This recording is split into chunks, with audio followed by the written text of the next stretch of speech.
Kwa namna Yanga ilivyoanza na gia kubwa kwenye michuano ya ligi ya mabingwa barani Afrika hatua ya makundi, ni dhahiri kwamba ikiendeleza kile ilichoanza nacho Yanga kwa msimu huu wa 2025-2026 inaweza ikafika mbali zaidi kwenye michuano hii. Mbali kwa maana ya robo finali, nusu finali na hata finali ikitokea, wala sio jambo la kushangaza endapo tu itadumisha kile ambacho ishakionyesha mpaka sasa. Ni kwa sababu gani?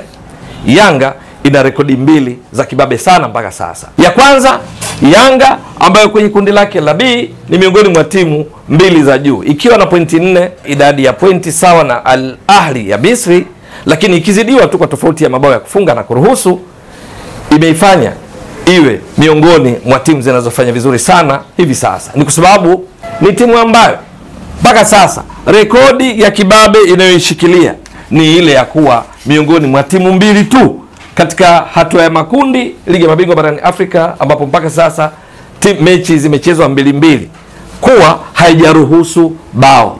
Ndiyo, Yanga inashikilia rekodi hii. Kwa wao Yanga na Pyramids ya Misri ambao ni mabingwa watetezi wa michuano hii ya ligi ya mabingwa barani Afrika.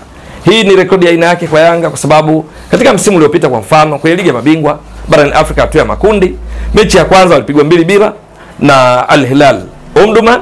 Halafu mechi inayofuatia walipigwa tena 2-2 na MC Alger kule nchini Algeria. Kwa hiyo ilianza kwa kuruhusu mabao 4, ilianza kwa kufungwa mechi zote mbili, lakini hivi sasa imeanza kwa ushindi. Katika mechi ya kwanza wakashinda bao 1-0 dhidi ya FAR Rabat kwenye uwanja wa Nyumbani Complex visiwani Zanzibar. Mechi ya pili dhidi ya JS Kabylie kule nchini Algeria ikaisha kwa suluhu 0-0. Kwa hiyo Yanga haijaruhusu bao kama ilivyo kwa Pyramids. Hii ni rekodi ya aina yake kwao Yanga, lakini kwa msimu huu ni timu mbili tu mpaka sasa miongoni mwa timu 16 kwenye hatua makundi hazijaruhusu bao. Hata msimu wa 2023-24, msimu ambao Yanga walikwenda mpaka katika hatua ya robo finali ligi ya mabingwa barani Afrika, wakatolewa kwa mikwaju ya penalty na Mamelodi Sundowns ya Afrika Kusini. Kuanza kwake haikuanza vizuri hata kidogo. Tunakumbuka vizuri. Ilianza kwa kucheza dhidi ya CR Belouizdad kule nchini Algeria, ikafungwa 3-0 katika mechi ambayo iliupiga mwingi, ikapiga mashuti 4 kulenga shabaha. CR Belouizdad wenyeji wao walipiga mashuti 3 tu ya kulenga shabaha, wakimiliki mpira chini ya 50%. Yanga ndio ikimiliki mpira zaidi, lakini Yanga ikafungwa 3-0.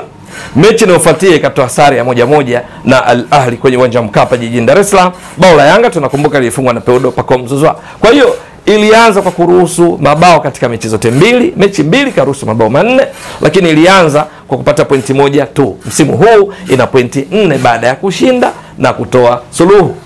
Sasa rekodi nyingine ya kibabe ya Yanga ni juu ya namna ya kushambulia. Yanga ndio timu hivi sasa inaongoza kwa kupiga mashuti mengi ya kulenga shabaha kuliko timu yoyote miongoni mwa 16 za hatua makundi ligi ya mabingwa barani Afrika.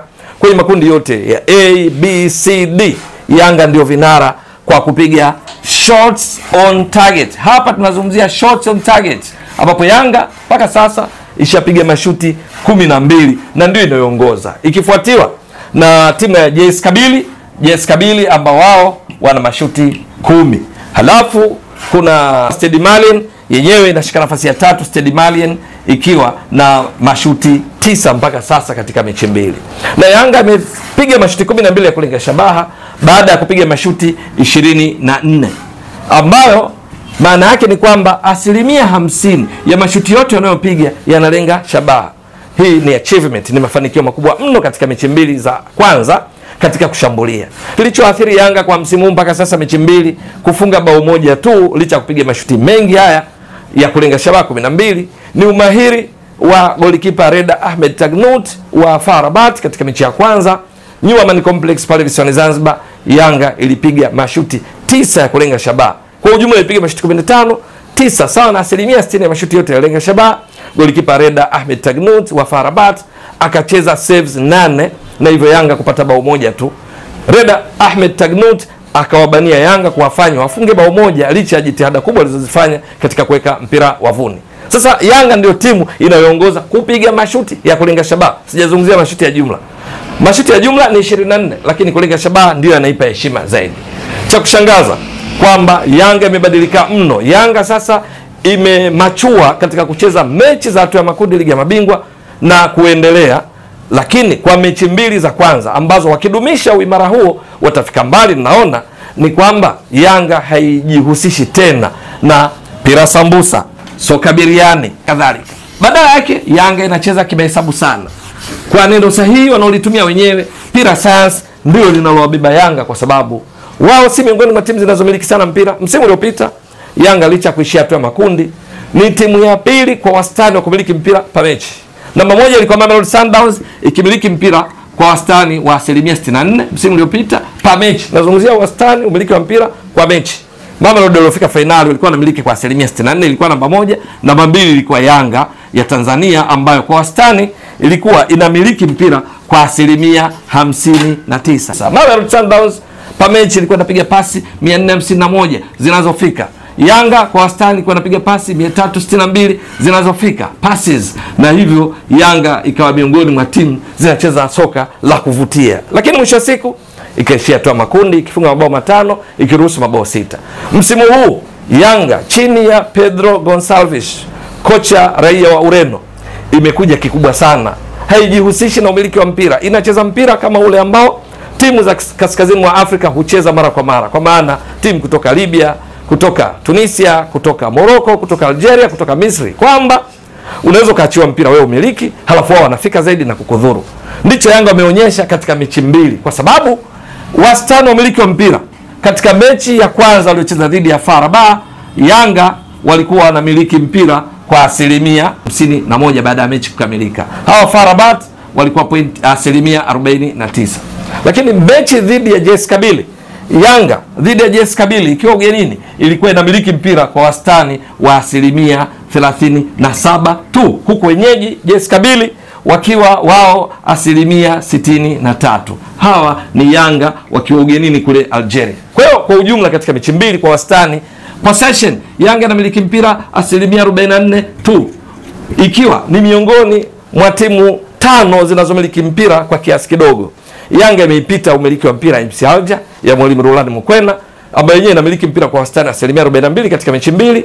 Imepita timu za Popo ya kule nchini Jamhuri ya Kidemokrasia ya Kongo, imepita Power Dynamos, imepita Rivers United ya Nigeria. Kwa maana kwamba Yanga timu ilizozipita kwa umiliki wa mpira kati ya 16 ni timu 4 tu.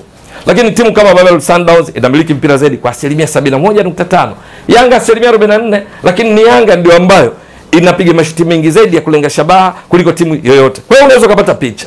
Haimiliki sana mpira, lakini ndio inayopiga mashuti mengi ya kulenga shabaha. Ni kwamba inacheza kisayansi sana, kwamba katika muda mfupi inaupata wa kumiliki mpira, pasi zake zinakuwa direct, za moja kwa moja, wanafika zaidi kwa wapinzani na kufanya majaribio badala ya kupiga sideway passes, pasi za kushoto kulia nyuma.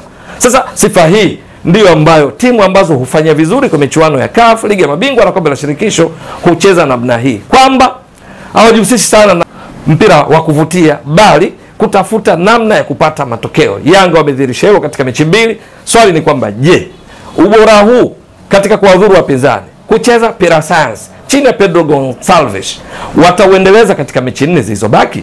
Maana wana mfupa mgumu dhidi ya vinara wenzao kwenye kundi lao la B, Al Ahly, mechi za nyumbani na ugenini, halafu wana mechi ya ugenini dhidi ya FAR Rabat kule nchini Morocco, halafu wana mechi ya nyumbani pia dhidi ya JS Kabylie hapa Tanzania baada ya kucheza nao na kupata suluhu kule nchini Algeria. Yanga inatia matumaini kutokana na kile inachokionyesha uwanjani.